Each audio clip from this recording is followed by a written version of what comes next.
ಮಾಧ್ಯಮ ಗೆಳೆಯರೇ, ನಿಮಗೆ ಮೊದಲನೇದಾಗಿ ಸ್ವಾಗತ. ಜಿ ಕುಟುಂಬದಿಂದ ನಿಮಗೆ ಸ್ವಾಗತ. ಇದು ಜಿ ಕುಟುಂಬ. ವೇದಿಕೆ ಮೇಲಿರೋದು ಜಿ ಕುಟುಂಬ. ವೇದಿಕೆ ಮೇಲೆ ಇರ್ತಕ್ಕಂಥ ನನ್ನ ಎಲ್ಲ ಜಿ ಕುಟುಂಬದ ಪರಿವಾರದವರೇ,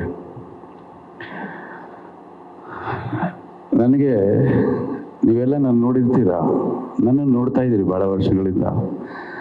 ನನ್ನನ್ನು ಬೇರೆ ಆ್ಯಂಗಲಲ್ಲಿ ನೋಡಿದ್ದು ದಿಲೀಪ್ ಅವರು. ನನಗೆ ಮೀಸೆ ಅಂಟಿಸ್ಬೇಕು, ಪಂಚ ಉಡಿಸ್ಬೇಕು, ಈ ಥರ ಎಲ್ಲ ಗೆಟಪ್ಪಲ್ಲಿ ಬರಬೇಕು ಅಂತ ಅಂದ್ಕೊಂಡಿದ್ದವರು. ನಾನೇ ಅಂದ್ಕೊಂಡಿಲ್ಲ ಯಾವತ್ತು.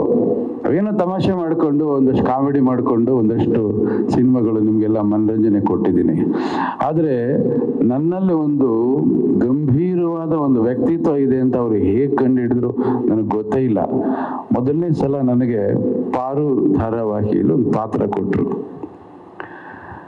ಸರ್, ಒಂದು 5 ದಿನಕ್ಕೆ ಒಂದು ಪಾತ್ರ ಇದೆ, ಬನ್ನಿ ಸರ್ ಅಂದರು. ನನಗೆ ನಾ ಕಿರುತೆರೆ ಮೇಲೆ ಬಂದೇ ಇಲ್ಲ.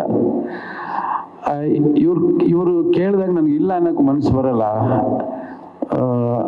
ಆಯಿತು ಬರ್ತೀನಿ, ಆದರೆ ಇದು ಏನಿದು ಮೀಸೆ ಗೀಸೆ ಎಲ್ಲ ನನಗೆ ಮ್ಯಾಚೇ ಆಗಲ್ಲ ಸರ್. ಅದು ನಾವು ವಿಷ್ಣುವರ್ಧನ್ ಸರ್ಗೆಲ್ಲ ಮೀಸೆ ಅಂಟಿಸ್ಬಿಟ್ಟು ದೊಡ್ಡ ದೊಡ್ಡ ಸಿನಿಮಾ ಮಾಡಿ ಅಭ್ಯಾಸ. ನಾನು ಮೀಸೆ ಅಂಟಿಸ್ಕೊಂಡ್ರೆ ನಗ್ತಾರೆ ಜನ, ಬೇಡ ಅಂತ ಹೇಳಿದೆ. ಇಲ್ಲ ಅದು ಚೆನ್ನಾಗಿರುತ್ತೆ ಅಂತ ನನಗೆ ಮೀಸೆ ಅಂಟಿಸಿ ಫೋಟೋಶೂಟ್ ಎಲ್ಲ ಮಾಡಿದ್ರು. ನನಗೆ ಆ ಪಾತ್ರ ಮಾಡೋಕ್ಕೆ ಇಷ್ಟ ಇರಲಿಲ್ಲ, ಯಾಕೆಂದರೆ ಚೆನ್ನಾಗಿರಲ್ಲ ಅದು ಅಂತ ಇವ್ರಿಗೆ ಹೇಳಿದೆ. ಸರ್, ಒಂದಿನ ಶೂಟ್ ಮಾಡಿ ನೋಡಿ, ಚೆನ್ನಾಗಿದ್ರೆ ಕಂಟಿನ್ಯೂ ಮಾಡಿ, ಇಲ್ಲಾಂದರೆ ಬೇರೆ ಏನಾದ್ರು ಹಾಕ್ಕೊಳ್ಳಿ ಸರ್, ನನಗೆ ಯಾಕೋ ಸಮಾಧಾನ ಇಲ್ಲ ಅಂತ. ಅದು ಯಾವ ಲೆವೆಲ್ಗೆ ಹೊರಟೋಯ್ತು ಅಂದರೆ, ಇವರೊಂದಷ್ಟು ಜನ ಗ್ಯಾಪ್ ಕೊಟ್ಬಿಟ್ರು ಆ ಪಾರು ಅಲ್ಲಿ ವೀರಯ್ಯ ದೇವನ್ ಕ್ಯಾರೆಕ್ಟರ್ಗೆ. ನಾನು ಓಡಾಡೋವಾಗಲೆಲ್ಲ ಕೇಳೋರು, ಯಾಕೆ ನೀವು ಪಾರು ಧಾರಾವಾಹಿಯಲ್ಲಿ ಬರ್ತಿಲ್ಲ ಅಂತ. ಅಂದರೆ ಅಷ್ಟರ ಮಟ್ಟಿಗೆ ಅದು ಜನಗಳನ್ನು ತಲುಪುವಂಥ ಪಾತ್ರ ಆಗೋಯ್ತು. 5 ದಿನ ಅಂತ ಕೇಳ್ಬಿಟ್ಟು 3 ವರ್ಷ ಶೂಟಿಂಗ್ ಮಾಡಿದ್ರು ಆಮೇಲೆ ನಾನು ಇಟ್ಕೊಂಡು. ಅಂದರೆ ಯಾಕೆ ಮಾತು ಹೇಳ್ತೀನಿ ಅಂದರೆ, ಈ ದಿಲೀಪ್ ಅವರು ನನ್ನನ್ನು ಪಾತ್ರಕ್ಕೆ ಕರೀತಾರೆ ಅಂದಾಗ ಅಲ್ಲೇನೋ ಒಂದು ವಿಶೇಷತೆ ಇರುತ್ತೆ ಅಂತ ಅಷ್ಟೇ. Very simple. ಅವರೊಂದಿನ ಫೋನ್ ಮಾಡಿದ್ರು, ಸರ್ ಒಂದು ಸೀರಿಯಲ್ ಮಾಡ್ತಾ ಇದ್ದೀನಿ, ಒಂದೊಳ್ಳೆ ಪಾತ್ರ ಇದೆ, ನೀವು ಮಾಡಬೇಕು ಅಂತ ಹೇಳಿದ್ರು. ನಾನು ಏನೂ ಮಾತಾಡಿಲ್ಲ, ಮಾಡ್ತೀನಿ ಅಂದ್ಬಿಟ್ಟೆ. ಯಾಕೆಂದ್ರೆ ಅವ್ರು ಹೆಗಲ ಮೇಲೆ ಹಾಕ್ಬಿಟ್ಟು ಅವ್ರಿಗೆ ಗೊತ್ತು ನನ್ನನ್ನು ಹೇಗೆ ಪ್ರೊಜೆಕ್ಟ್ ಮಾಡಬೇಕು ಅಂತ ಹೇಳಿ. ಆಮೇಲೆ ಬಂದು ಒಂದಿನ ಕಥೆ ಹೇಳಿದ್ರು. ಕಥೆ ಭಾಳ ಚೆನ್ನಾಗಿತ್ತು. ನಾನು ಭಾಳಷ್ಟು ಕಥೆಗಳು ಕೇಳಿ ರಿಜೆಕ್ಟ್ ಮಾಡಿದ್ದೀನಿ. ನಾನು ಬೇಡ, ಇದು ಸುಮ್ಮನೆ ಯಾಕೆ, ನಂಗೆ ಮ್ಯಾಚ್ ಆಗಲ್ಲ ಅಂತ. ಬಟ್ ಈ ಪಾತ್ರ ಎಷ್ಟು ಚೆನ್ನಾಗಿದೆ ಅಂದರೆ, ನಿಮ್ಮ ಹತ್ತಿರ ಬರುತ್ತೆ ಪಾತ್ರ. ಇದು ಈ ಪಾತ್ರ ಅಂತಲ್ಲ, ಇಲ್ಲಿ ವೇದಿಕೆ ಮೇಲೆ ಕೂತಿರೋ ಅಷ್ಟು ಪಾತ್ರ ಒಂದು ನಿಮ್ಮ ಮನೇಲಿ ಇರುತ್ತೆ ಅಥವಾ ನಿಮ್ಮ ಪಕ್ಕದ ಮನೇಲಿ ಇರುತ್ತೆ. ನೀವು ಹೇಗೋ ವಾರಕ್ಕೆ 3-4 ಸಲ ಈ ಥರ ಪಾತ್ರಗಳನ್ನ ಜೀವನದಲ್ಲಿ ಸಂಧಿಸ್ತಾನೆ ಇರ್ತೀರ. ಅಂತ ಒಳ್ಳೆಯ ಕಥೆಯನ್ನು ಆಯ್ಕೆ ಮಾಡಿಕೊಂಡು ಒಳ್ಳೊಳ್ಳೆ ಪಾತ್ರಧಾರಿಗಳನ್ನ ತುಂಬಿಸ್ಕೊಂಡು ಈ ಧಾರಾವಾಹಿಯನ್ನ ಆರಂಭ ಮಾಡಿದ್ದಾರೆ. ನನಗೆ ಶೂಟಿಂಗ್ ನಡೀತಾ ಇದೆ, ನಾವೆಲ್ಲ ಆ್ಯಕ್ಟ್ ಮಾಡ್ತಾ ಇದ್ದೀವಿ. ನನಗೆ ಸೀರಿಯಲ್ ಶೂಟಿಂಗ್ ಮಾಡ್ತಾ ಇದ್ದಾರೆ ಅಂತ ಅನ್ನಿಸ್ತಾ ಇಲ್ಲ. ಯಾಕೆಂದರೆ ಅವರು ಪ್ರೊಡಕ್ಷನ್ನು, ಮೇಕಿಂಗ್ ಸ್ಟೈಲು, ಮೊನ್ನೆ ಒಂದು ಸೀನ್ ಮಾಡಿದ್ರು. ಐ ಥಿಂಕ್ ನಿಮ್ಮ ಸ್ಕ್ರೀನಲ್ಲಿ ಅದು 1 ನಿಮಿಷ 2 ನಿಮಿಷ ಬರ್ಬೋದು ಅಷ್ಟೇ. ಅದಕ್ಕೆ ಅವ್ರು ಖರ್ಚು ಮಾಡಿರೋ ರೀತಿ ಇದೆಲ್ಲ, ಇಡೀ ದಿನ ಅಷ್ಟು ದೊಡ್ಡ ಸೆಟಪ್, 3-4 ಕ್ಯಾಮ್ರಾಗಳು ಡೈಲಿ ಸ್ಪಾಟಲ್ಲಿ. ಹೀಗೇ ಬೇಕು ಅಂತ ಹೇಳಿ ನಾನು ಕೇಳ್ತಾ ಇದ್ದೀನಿ, ನೀವು ಸಿನಿಮಾ ಮಾಡ್ತಾ ಇದ್ದೀರಾ, ಸೀರಿಯಲ್ ಮಾಡ್ತಾ ಇದ್ದೀರಾ ಅಂತ. ಈ ಥರ ಮಾಡಿದ್ರೆ ವರ್ಕೌಟ್ ಆಗತ್ತ ಅಂತ ಕೇಳಿದೆ ಇವ್ರಿಗೆ ನಾನು. ಅಂದರೆ ಅಚ್ಚುಕಟ್ಟುತನದ ಜೊತೆಯಲ್ಲಿ ಬದ್ಧತೆ. ಯಾಕೆಂದ್ರೆ ಇವತ್ತು ಧಾರಾವಾಹಿ ನೋಡ್ತಕ್ಕಂಥ ಪ್ರೇಕ್ಷಕರು ಬೇರೆ ಥರ ಇದ್ದಾರೆ. ಅವರನ್ನು ಮುಟ್ಟಬೇಕು, ಅವ್ರನ್ನ ಗೆಲ್ಲಬೇಕು ಅಂದರೆ ನಾವು ಮಾಡೋ ಕೆಲಸ ಪರಿಪೂರ್ಣವಾಗಿರ್ಬೇಕು. ಈ ಧಾರಾವಾಹಿಯಲ್ಲಿ ನಾನು ಸೂರ್ಯಪ್ರಕಾಶ್ ಪಾತ್ರ. ನನ್ನ ಪಾತ್ರದ ಬಗ್ಗೆ ಎಲ್ಲ ದಿಲೀಪ್ ಅವರು ನಿಮಗೆ ಪರಿಚಯ ಮಾಡಿಕೊಟ್ಟಿದ್ದಾರೆ. ಇಲ್ಲಿ ನನಗೆ 3 ಮಕ್ಕಳು, ಅದರಲ್ಲಿ ಇವರು ಇಂಪಾರ್ಟೆಂಟು. ಹೆಸರು ಕೃಷ್ಣ. ಹೆಸರಿಗೂ ಅವ್ರ ವ್ಯಕ್ತಿತ್ವಕ್ಕೂ ಮ್ಯಾಚೇ ಆಗಲ್ಲ. ಭಯಂಕರ ಕುಡುಕ. ಆಗ್ಲೇ ಹೇಳಿದ್ರು, ನಮ್ಮಮ್ಮನ ಹತ್ರ ನಾನು ಇರಬೇಕು ಅನ್ನೋದು ಕುಡಿತೀನಿ ಅಂತ. ಜಗತ್ತಲ್ಲಿ ತಾಯಿನ ಕಳ್ಕೊಂಡಿರೋ ಎಲ್ಲ ಮಕ್ಕಳು ತಾಯಿ ಹತ್ರ ಮಾತಾಡ್ಬೇಕು ಅಂತ ಅನ್ಕೊಂಡಾಗೆಲ್ಲ ಕುಡುಕರಾಕ್ಬಿಟ್ರೆ ಇವರಿಂದ ಬಹಳ ಕಡೆ ಬಾರ್ಗಳೆಲ್ಲ ವ್ಯಾಪಾರ ಜೋರಾಗ್ಬಿಡ್ತವೆ, ಅವ್ರು ಉದ್ಧಾರ ಆಗ್ಬಿಡ್ತಾರೆ. ಆ ಥರದ್ದು ಒಂದು ಪಾತ್ರ. ಸರಳವಾಗಿ ಹೇಳಬೇಕು ಅಂದರೆ, ಜವಾಬ್ದಾರಿ ಇರ್ತಕ್ಕಂಥ ಒಬ್ಬ ತಂದೆ, ಬೇಜವಾಬ್ದಾರಿ ಇರ್ತಕ್ಕಂಥ ಒಬ್ಬ ಮಗ, ಇಷ್ಟೇ. ಬಹುತೇಕ ಮನೆಗಳಲ್ಲಿ ಒಬ್ಬ ಬೇಜವಾಬ್ದಾರಿ ಮಗ ಇರ್ತಾನೆ, ಬಹುತೇಕ ಮನೆಗಳಲ್ಲಿ. ಎಲ್ಲ ತಂದೆಗಳು ಬಹುತೇಕ ಜವಾಬ್ದಾರಿಯವರಾಗಿರ್ತಾರೆ. ಅಂದ್ರೆ ಯಾಕೆ ತಂದೆ ಜವಾಬ್ದಾರಿ ಆಗಿರುತ್ತೆ ಅಂದ್ರೆ ಅವನು ಒಂದಷ್ಟು ವರ್ಷನ ಕಳೆದು ಬಿಟ್ಟಿರ್ತಾನೆ ಅವನ ಅನುಭವದಲ್ಲಿ. ಆ ಅನುಭವದಿಂದ ಅವನು ಪಕ್ವವಾಗಿರ್ತಾನೆ, ಅಲ್ಲಿ ಅವನಿಗೆ ಜವಾಬ್ದಾರಿ ಬರುತ್ತೆ. ಇವನು ಅಷ್ಟೇನೆ. ಈ ತರ ಒಬ್ಬ ಬೇಜವಾಬ್ದಾರಿ ಹುಡುಗನ್ನ ಒಂದು ಹುಡುಗಿ ಮದುವೆ ಆಗ್ತಾಳೆ. ಅದೆಂತ ಹುಡುಗಿ ಇರ್ಬೇಕು ಹೇಳಿ, ಇನ್ನೆಂತ ಹುಡುಗಿ. ಒಂದು ಹುಡುಗಿಯರು ಈಗಿನ ಕಾಲದಲ್ಲಿ ಒಂದು ಹುಡುಗನ ಆಯ್ಕೆ ಮಾಡ್ಕೋತಾರೆ ಅಂದ್ರೆ ಬಹಳ ಯೋಚನೆ ಮಾಡ್ತಾರೆ, ಎಲ್ಲಾ ತರ ಲೆಕ್ಕ ಹಾಕ್ತಾರೆ. ಆ ಲೆಕ್ಕ ನಮ್ಗೆ ಬರಲ್ಲ. ಅದು ಆ ಲೆಕ್ಕ ಹಾಕಿ ಮದುವೆ ಮಾಡ್ಕೋತಾರೆ. ಯಾವ ತರ ಅಂದ್ರೆ, ಇವು ಏನಾದರೂ ಸುರಸುಂದರ ಅಂಗರನೇ ಅಲ್ಲ, ಪುರುಷರಲ್ಲಿ ಉತ್ತಮ ಪುರುಷೋತ್ತಮನೇ ಅಲ್ಲ. ಇವನನ್ನ ಯಾಕೆ ಒಂದು ಹುಡುಗಿ ಮನೆಗೆ ಗೊತ್ತಿಲ್ಲದೆ ಮದುವೆ ಮಾಡ್ಕೊಂಡು ಬರ್ತಾಳೆ? ಹೇಳ್ಬಿಟ್ಟೆ ಸರ್ ಕತೆನ. ಯಾಕೆ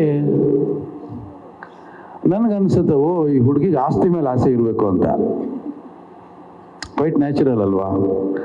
ಇಂಥ ಹುಡುಗನ ಮದುವೆ ಆಗ್ಬೇಕಂದ್ರೆ ಆಸ್ತಿ ಮೇಲೆ ಆಸೆ ಇರಬೇಕು. ಆಮೇಲೆ ಅನ್ಸುತ್ತೆ ಅದೂ ಇಲ್ಲ. ಹಾಗಾದ್ರೆ ಯಾತಕ್ ಮದುವೆ ಆದ್ಲು ಇವಳು? ಅದೇ ನೀವು ಸೀರಿಯಲ್ ನೋಡ್ಬೇಕು, ಅದು ನಾನು ಹೇಳಲ್ಲ. ಮುಖ್ಯವಾಗಿ ಆ ಪಾತ್ರ, ಸೊಸೆ ಪಾತ್ರ, ಬಹಳ ಜನಕ್ಕೆ ಇದು ಹತ್ತಿರ ಆಗುತ್ತೆ. ಯಾಕೆ ಹೇಳಿದೆ ಅಂದ್ರೆ, ಇವತ್ತಿನ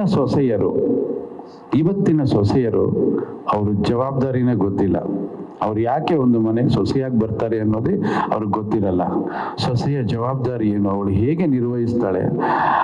ಒಂದು ದೊಡ್ಡ ಪರಿವಾರದ ಸಾರಥಿ ಅವಳು. ಆ ಪರಿವಾರದಲ್ಲಿ ನಾನಾ ಪಾತ್ರಗಳಿರುತ್ತೆ. ಎಲ್ಲ ಪಾತ್ರವನ್ನು ಸರಿದೂಗಿಸ್ಕೊಂಡು ಕರ್ಕೊಂಡು ಹೋಗುವಂತ ಬಹಳ ಜವಾಬ್ದಾರಿ ಅಂತ ಪಾತ್ರ. ಆ ಪಾತ್ರ ಮೌನ ಅವ್ರಿಗೆ ಸಿಕ್ಕಿದೆ. ಬಹಳ ಒಳ್ಳೆ ಪಾತ್ರ ಅದು. ಜೊತೆಯಲ್ಲಿ ಇನ್ನೊಬ್ಳು ಸೊಸೆ ಬರ್ತಾಳೆ, ವ್ಯತಿರಿಕ್ತವಾದಂತ ಒಂದು ಪಾತ್ರ ಅದು. ಅದು ಈ ಸೊಸೆ, ಈ ದೊಡ್ಡ ಸೊಸೆ ಇದು. ಅಂದ್ರೆ ಇವರಿಬ್ರು ಕೂಡ ಪಾಸಿಟಿವ್ ನೆಗೆಟಿವ್ ಅನ್ನೋದಕ್ಕಿಂತ ಮುಖ್ಯವಾಗಿ ನಿಮ್ಮಗಳಿಗೆ ಎಚ್ಚರಿಕೆ ಗಂಟೆಯನ್ನ ಕೊಡ್ತಾರೆ. ಯಾರು ಪ್ರೇಕ್ಷಕರು ಧಾರಾವಾಹಿಯನ್ನು ನೋಡ್ತಾರೆ ಅವ್ರಿಗೆ ಬಹಳ ಹತ್ರ ಆಗ್ತಾರೆ. ಪುಣ್ಯಕ್ಕೆ ಈ ಧಾರಾವಾಹಿಯಲ್ಲಿ ಮನೆ ಹಾಳು ಮಾಡೋ ಕ್ಯಾರೆಕ್ಟರ್ಗಳಿಲ್ಲ, ಗಂಡನ್ನ ಎಳ್ಕೊಂಡು ಹೋಗೋ, ಇನ್ನೊಬ್ಬ ಗಂಡನ ಎಳ್ಕೊಂಡು ಹೋಗೋ ಕ್ಯಾರೆಕ್ಟರ್ಗಳಿಲ್ಲ ಇದರಲ್ಲಿ. ಆ ಥರದ್ದೆಲ್ಲ ಕೆಟ್ಟ ಸಂದೇಶ ಇಲ್ಲ ಇಲ್ಲಿ. ಬಹಳ ತುಂಬಾ ಸೆನ್ಸಿಟಿವ್ ಪಾತ್ರಗಳು ಎಲ್ಲವೂ ಕೂಡ. ಆದ್ರೆ ಇಲ್ಲಿ ಯಶೋಧ ಕ್ಯಾರೆಕ್ಟರ್, ಯಶೋಧೆ ಕೃಷ್ಣನಿಗೆ ತಾಯಿ, ಆದ್ರೆ ಇಲ್ಲಿ ತಾಯಿ ರೂಪದಲ್ಲಿ ಇರ್ತಕ್ಕಂಥ ಒಂದು ಅತ್ತೆ. ಬಹಳ ಒಳ್ಳೆ ಪಾತ್ರ ಇದು. ತುಂಬಾ ಚೆನ್ನಾಗಿ ಸ್ಕ್ರಿಪ್ಟ್ ಮಾಡಿದ್ದಾರೆ, ಬಹಳ ಚೆನ್ನಾಗಿದೆ. ಇರ್ತಕ್ಕಂಥ ಅಷ್ಟೂ ಪಾತ್ರಗಳು ಚೆನ್ನಾಗಿದೆ. ನಾನು ಸೆಟ್ಟಿಗೆ ಬರೋದು ಖುಷಿ ನನಗೆ. ಯಾಕೆಂದ್ರೆ ಎರಡು ವಿಚಾರಕ್ಕೆ. ಒಂದು, ನನಗೆ ಪ್ರೊಡಕ್ಷನ್ ತುಂಬಾ ಕಂಫರ್ಟ್ ಇದು. ದಿಲೀಪ್ ಅವರು, ವಿದ್ಯಾ ಮೇಡಮ್ ಇಬ್ಬರು ತುಂಬಾ ಚೆನ್ನಾಗಿ ಪ್ರೊಡಕ್ಷನ್ ಅದ್ಭುತವಾಗಿ ಮಾಡ್ತಾರೆ, ಕಂಫರ್ಟ್. ಎರಡನೇದಾಗಿ ಸೀನ್ಸು, ಖಂಡಿತವಾಗ್ಲೂ ಒಳ್ಳೊಳ್ಳೆ ಸೀನ್ಸ್ ಇರುತ್ತೆ. ಯಾವುದೇ ಕಲಾವಿದನಿಗೆ ಒಳ್ಳೆ ಸೀನ್ಸ್ ಇರಬೇಕು. ಒಳ್ಳೆ ಸೀನ್ಸ್ ಇಲ್ಲ ಅಂದ್ರೆ ಏನು ಕಿಸಿಯಕ್ಕಾಗಲ್ಲ. ಸುಮ್ಮನೆ ಬಣ್ಣ ಮೆತ್ಕೊಂಡು ಬಟ್ಟೆ ಹಾಕೊಂಡು ಶೋ ಮಾಡ್ಬೇಕು. ಪಾತ್ರ ಚೆನ್ನಾಗಿದ್ರೆ ಮಾತ್ರ ಆ ಪಾತ್ರದಲ್ಲಿ ತೃಪ್ತಿ ಆಗೋದು. ನನಗಂತೂ ಈ ಪಾತ್ರ ತುಂಬಾ ತುಂಬಾ ಮೆಚ್ಚುಗೆ ಆದಂತ ಪಾತ್ರ. ನಿಮ್ಗೂ ಕೂಡ ಮೆಚ್ಚುಗೆ ಆಗುತ್ತೆ. ಯಾಕೆಂದ್ರೆ ಪ್ರತಿಯೊಬ್ಬ ತಂದೆ ಈ ಸಮಾಜದಲ್ಲಿ ಅವನ ಜವಾಬ್ದಾರಿ ಏನು ಅನ್ನೋದು ಪ್ರತಿಯೊಬ್ಬನಿಗೆ ಗೊತ್ತಿರ್ತದೆ. ಅಂಥ ತಂದೆಗೆ ಇಂಥ ಮಕ್ಕಳು ಇದ್ಬಿಟ್ರೆ ಜೊತೆಯಲ್ಲಿ ಅಂಥ ಮಕ್ಕಳು ಇರ್ತಾರೆ. ಈ ಮಕ್ಕಳಲ್ಲಿ ವ್ಯತ್ಯಾಸದಲ್ಲಿ ಸದ್ಗುಣ ಹೇಗಿರುತ್ತೆ ಅನ್ನೋದು ನೀವು ಸ್ಕ್ರೀನಲ್ಲಿ ನೋಡ್ಬೇಕು. ನಾನು ಕೆಟ್ಟ ಮಗ ಅಂತ ಹೇಳ್ತಾ ಇಲ್ಲ, ನನ್ನ ಮಕ್ಕಳು ಕೆಟ್ಟವ್ರು ಆಗೋಕೆ ಸಾಧ್ಯನೇ ಇಲ್ಲ. ಯಾಕೆಂದ್ರೆ ಬೇರಿನಂತೆ ನಾರು ಸಾಧ್ಯನೇ ಇಲ್ಲ. ಆದ್ರೆ ಕೆಟ್ಟತನ ಅಂಟ್ಕೊಂಡಿದ್ದಾಗ ಅದನ್ನ ಕಿತ್ತಾಕುವಂತ ಪ್ರಯತ್ನ ಮಾಡ್ತಾನೆ ತಂದೆ. ಬೈತಾನೆ ಮಕ್ಕಳನ್ನ. ಅದು ಬೈಗೋಳ ಅಲ್ಲ, ಅದು ಖಂಡಿತ ಮಕ್ಕಳು ಅದನ್ನ ಬೈಗೋಳ ಅಂತ ಅನ್ಕೊಳ್ಳೇಬಾರ್ದು. ಅವನ ಜರ್ನಿಯಲ್ಲಿ ಅವನು ಏನೇನು ಅನುಭವಿಸಿರ್ತಾನೆ, ಅನುಭವದ ಮಾತುಗಳು. ಅಲ್ಲಿ ಇಲ್ಲಿಂದ ನಡ್ಕೊಂಡ್ ಬಂದಿರ್ತಾನೆ. ಮಕ್ಕಳು ಅಲ್ಲೇ ಬರ್ಬೇಕು. ಅಲ್ಲಿ ಬರಬೇಡ್ರೋ ಮಕ್ಕಳ, ನಾನು ಕಲ್ಲು ಮುಳ್ಳು ಚುಚ್ಚಿ ನನ್ನ ಕಾಲೆಲ್ಲ ಗಾಯ ಆಗಿದೆ, ಬರಬೇಡ್ರಿ ಅಂತ ಹೇಳ್ತಿರ್ತಾನೆ. ಅದನ್ನ ಅವರು ಬೈತಾನೆ ಅಂತ ಅನ್ಕೋಬಾರ್ದು. ನಮ್ಮಪ್ಪ ಹೇಳಿದ್ದನ್ನ ನಾವು ತಗೊಂಡ್ರೆ ಅದು ಅವ್ರಿಗೆ ಒಳ್ಳೇದಾಗ್ತದೆ. ಈ ಯಾವಾಗ್ಲೂ ಪ್ರತಿ ಮಕ್ಕಳಿಗೆ ಒಬ್ಬ ತಂದೆ ಹೇಳೋದು ಏನಪ್ಪಾ ಅಂದ್ರೆ, ಯಾವ ಮಕ್ಕಳು ತಂದೆ ತಾಯಿ ಹತ್ರ ತಲೆ ತಗ್ಗಿ ಬದುಕ್ತಾರೋ ಅವರು ಸಮಾಜದಲ್ಲಿ ತಲೆ ಎತ್ಕೊಂಡು ಬದುಕ್ತಾರೆ. ಯಾವ ಮಕ್ಕಳು ಅಪ್ಪ ಅಮ್ಮನ ಹತ್ರ ಎದೆ ನಿಗರ್ಸ್ಕೊಂಡು ಮಾತಾಡ್ತಾರೋ ಅವ್ರ ಲೈಫಲ್ಲಿ ಉದ್ಧಾರ ಆಗಲ್ಲ. ಎರಡೇ ಸೆಂಟೆನ್ಸ್ ಇದು ಎಲ್ಲ ಮಕ್ಕಳಿಗೂ ಅನ್ವಯಿಸುತ್ತೆ. ನೀವು ಅದರಿಂದ ಹೊರಗಡೆ ಬರೋಕ್ಕೆ ಸಾಧ್ಯನೇ ಇಲ್ಲ. ಇಂಥ ಹಲವಾರು ಸಂದೇಶಗಳನ್ನ ಹೊತ್ಕೊಂಡು ಒಂದು ಅದ್ಭುತವಾದ ಕಥೆಯನ್ನು ಮಾಡಿಕೊಂಡು ದಿಲೀಪ್ ಅವ್ರ ಪ್ರೊಡಕ್ಷನ್ ಅಲ್ಲಿ ಝೀ ವಾಹಿನಿ ಕೃಷ್ಣ ರುಕ್ಕು ಅನ್ನೋ ಒಂದು ಧಾರಾವಾಹಿಯನ್ನ ನಿಮ್ಮ ಮುಂದೆ ತರ್ತಾ ಇದ್ದಾರೆ. ಇದು ಖಂಡಿತವಾಗ್ಲೂ ನಿಮ್ಮೆಲ್ರಿಗೂ ಇಷ್ಟ ಆಗುತ್ತೆ, ಇಷ್ಟ ಆಗುವಂಥದ್ದೇ. ಹಾಗಾಗಿ ನಾವೆಲ್ಲ ಕೂಡ 9ನೇ ತಾರೀಕಿಂದ 6:30ಗೆ ನಿಮ್ಮ ಮನೆಯ ಟಿವಿಯಲ್ಲಿ ಈ ಎಲ್ಲ ಪಾತ್ರಗಳು ಬರುತ್ತೆ. ನನಗಿಂತ ಒಳ್ಳೆ ಪಾತ್ರವನ್ನು ಆಯ್ಕೆ ಮಾಡಿ ನನ್ನನ್ನು ಕರೆದು ಒಳ್ಳೆ ಪಾತ್ರ ಕೊಟ್ಟಿದ್ದಕ್ಕೆ ದಿಲೀಪ್ ಅವರಿಗೆ, ವಿದ್ಯಾ ಮೇಡಮ್ ಅವರಿಗೆ ಧನ್ಯವಾದಗಳನ್ನು ಹೇಳ್ತೀನಿ. ಜೊತೆಯಲ್ಲಿ ಆಗಲೇ ದಿಲೀಪ್ ಸರ್ ಹೇಳ್ದಂಗೆ ರಾಮ್ ಮೋಹನ್ ಆಮೇಲೆ ಸುಶಾಂತ್ ಸದಾ ಸೆಟ್ಟಲ್ಲಿ ಇದ್ಕೊಂಡು ಅವ್ರಿಗೇನೋ ಹೇಳಬೇಕು ನನ್ನ ಹತ್ರ, ನೋಡಿ ಅದೇ ಥರ ಕೈ ಕಟ್ಕೊಂಡು ನಿಂತಿರ್ತಾರೆ. ನನ್ನ ನೋಡಿ ಹೆದರ್ಕೋಬೇಡಿ ಅಂತೀನಿ, ಯಾಕೆಂದ್ರೆ ನಾನು ಬಂದಿರೋದು ನಿಮ್ಗೇನು ಬೇಕೋ ಅದನ್ನು ಕೊಡಕ್ಕೆ ಬಂದಿದ್ದೀನಿ. ನಾನು ಹೆದರ್ಕೊಳ್ಳೋದು ಬೇಕಾಗಿಲ್ಲ, ಬನ್ನಿ ಹೇಳಿ ಅಂತ ಧೈರ್ಯವಾಗಿ ಹೇಳ್ತಾರೆ ಇಬ್ರು. ಅವ್ರಿಗೆ ತೃಪ್ತಿ ಆಗೋ ಥರ ನಾನು ಕೆಲಸ ಮಾಡ್ತಾ ಇರ್ತೀನಿ. ಪ್ರತಿಭೆಗೆ ವಯಸ್ಸಿರೋದೇ ಇಲ್ಲ. ಪ್ರತಿಭೆ ಯಾರಿಗೆ ಬೇಕಾದ್ರೂ ಹೊಸ ಹೊಸ ಐಡಿಯಾಸ್ ಬರುತ್ತೆ, ಹೊಸ ಅವ್ರು ನೋಡೋ ವಿಷನ್ನೇ ಬೇರೆ. ಹಾಗಾಗಿ ಈ ಯುವ ಪೀಳಿಗೆ ಏನು ಹೇಳುತ್ತೆ ಅದನ್ನ ತಗೊಳ್ಬೇಕು, ಅದು ನಮ್ಮ ಕರ್ತವ್ಯ ಅದು. ಹಾಗಾಗಿ ಯಾರೇನೇ ಸಲಹೆ ಕೊಟ್ಟು ಅದನ್ನ ತಗೊಂಡು ನಾವು ಕೆಲಸ ಮಾಡ್ತಾ ಇರ್ತೀವಿ. ಹಾಗಾಗಿ ಈ ತಂಡಕ್ಕೆ ವಾಹಿನಿಯಿಂದ ಶುಭ ಹಾರೈಸಿ, ನೀವೆಲ್ಲ ಒಳ್ಳೇದಾಗ್ಲಿ.